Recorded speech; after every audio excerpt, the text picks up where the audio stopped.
At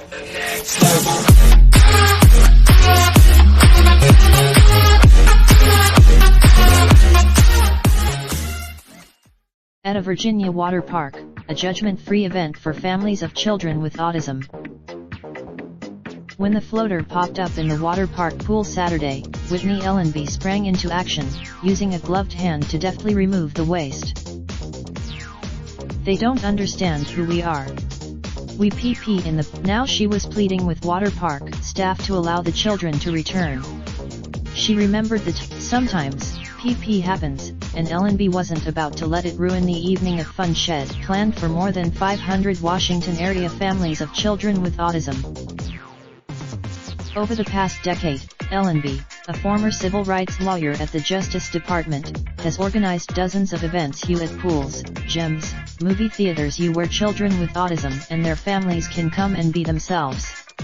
On Saturday, "The only rule at my events is no one apologizes for anything," Ellenby said.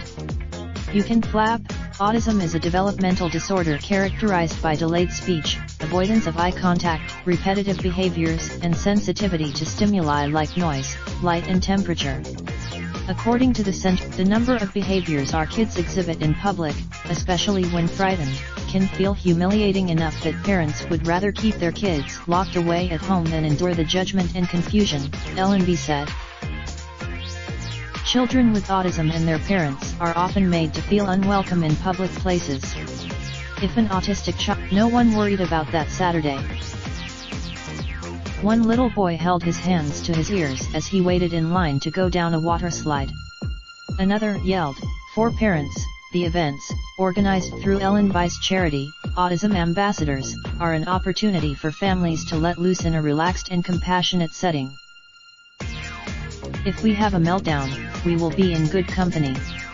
Everyone here this is what every kid should be doing on a hot summer night," said Dan Goldman, of Bethesda, MD. His son Ben, autism-friendly events are becoming more common across the country. AMC Theater, Ellenby said, when her son began displaying symptoms of autism at age 5, she avoided or retreated from public places. "It was just I would just go home," she said. But once, when Ellenby took him to see the movie Happy Feet, he thrashed, screamed and kicked while Ellenby, restraining him, comforted him until he calmed down. Another time, her methods might be disconcerting to some, but her goal was to help Zach overcome his crippling fear of enclosed spaces so he could lead a more normal life, she said.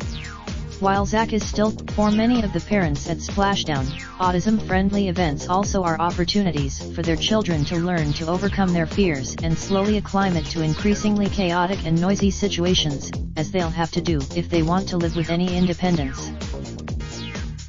Becky Rosenberg, of Bethesda, MD, has been bringing her. "We've had a lot of misses," she said. Sometimes, on Saturday night, Eli made it out of the car but was scared of going down the tall, windy water slide by himself. "We've been struggling. This is the journey. It's all a win for us." The next day, Eli asked to go back to the water park to give the slide another try. Nora Fitzpatrick said her 13-year-old daughter Rory can now go to a regular showing at the movie theater without being afraid of the dark because she's been to enough sensory-friendly showings to feel comfortable. "Having a child with autism can be isolating and stressful because you feel like you can't do and enjoy the things that all of your friends do," said Fitzpatrick, who was unable to attend Saturday but has participated in other Autism Ambassadors events. But the rise of Wednesday keep her home more without these kinds of events, she said.